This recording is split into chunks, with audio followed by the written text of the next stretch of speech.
Before the video starts, big disclaimer, I know that the update for Decaying Winter definitely came out just recently. It shuffled some perk stuff around, like buffs and stuff. But this should at least still be somewhat relevant, slash kind of like a basic guide to the perk. Also, I am definitely am not a pro after the new update. Wowee, it's been a while since a new one of these, huh? Welcome to another perk guide for Decaying Winter.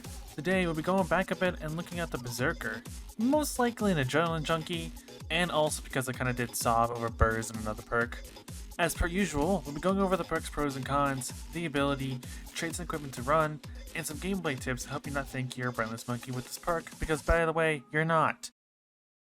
Starting with the pros, you get an increase to your melee base damage, which is about 27%, which is pretty significant honestly. You also have an increase to resistance to all damage, which means you can actually take a lot more damage before being taken down. You are also unable to be grappled, which means stuns don't actually affect us at all, which is actually much more significant in the new update, since all enemies that have melee weapons can actually stun you.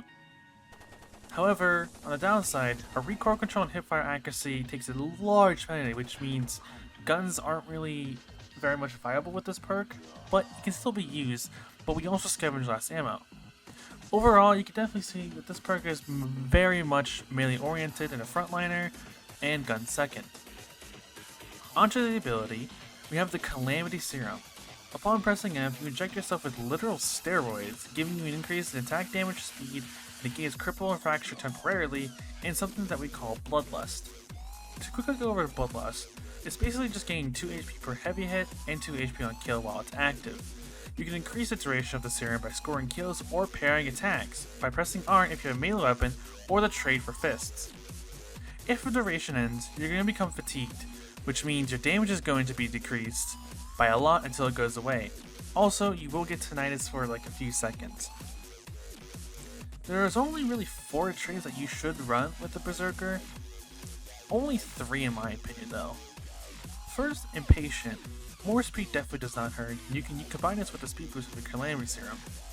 Fearless means more defense with explosives and guns, about 40% I believe. And Dependable, it's just defense from everything, and if it's stacked with Fearless, again that's just even more defense. And it may actually be useful considering now Sky Wave is even more scarier, and just the waves in general are more scary with the new update. And as a fourth option, which I really don't think you should be using, honestly, considering burst is already really good, it's Methodical. You can have more melee damage if you wish, but again, like I said, it's kind of useless with the Berserker, with the Calamity Serum and our equipment that we're about to talk with. Now, there's only one equipment that you definitely should use, the Caldera. I know there's 2 new equipments out there, but come on.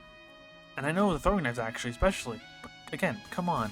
Caldera is basically just a mini serum that you have, like giving you speed, melee damage, defense, and actually negates morale a tiny bit.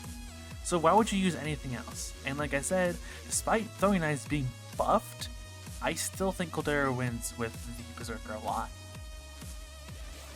So some gameplay tests with the burst. First of all, rations. You want to get rations as soon as possible. So your first line of attack is getting the melee scavs first. Those are pretty much easy to deal with. You might do a little parrying, a little shoving, but otherwise those are very much easy rations. Secondly are the single shot scavs that aren't really hard to deal with. Secondly, your weapon of choice is going to be the Executioner, no matter what. You can say, oh, what about the Decimator for Maniac, or what about this for this? Yes, however, if you combine the 5 HP per kill with the Executioner and your Calamity Serum, you get 9 per hit if you get a kill, or 7 if you don't get the kill. All 2, but either way, you still get 9 HP per full kill, because 4 from the Bloodlust and 5 from the sword. But you really shouldn't be using the Calamity Serum all that much if you have the Executioner. Really only be using that when you are in desperate need to heal, or you have crippling, or even fracture. The next thing you should always do is to parry. This perk will rely on parrying a lot. And if you cannot parry with this perk, if you can't parry at all, do not use this perk because you're going to fumble a lot and just fail and die, and you're just going to be morale sink. The reason why I say parry is very good with this perk is because of the fact that parrying will increase your duration of the serum, and it actually gives you a lot more than getting a kill, because getting kills is slower with the execution, since the slow swing speed, and main act doesn't actually affect it at all. And also, you are also a frontline perk, so you should be doing your job usually, but please don't be mindless in there thinking you're God, because during scav war combat phases especially, you're gonna die. So be smart. And also, like I said, use your Calamity Serum during looting phase to maybe get that speed boost if you need it. But don't use it immediately, maybe like use it if you need to get back. Again, just be mindful when to use it if you're using it in the looting phase, because you will get fatigued.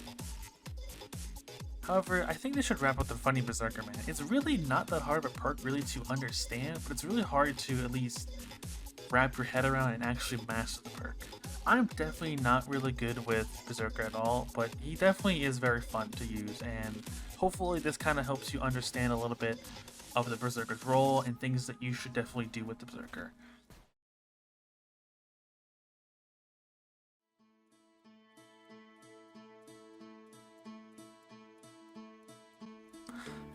Now I want to add another thing.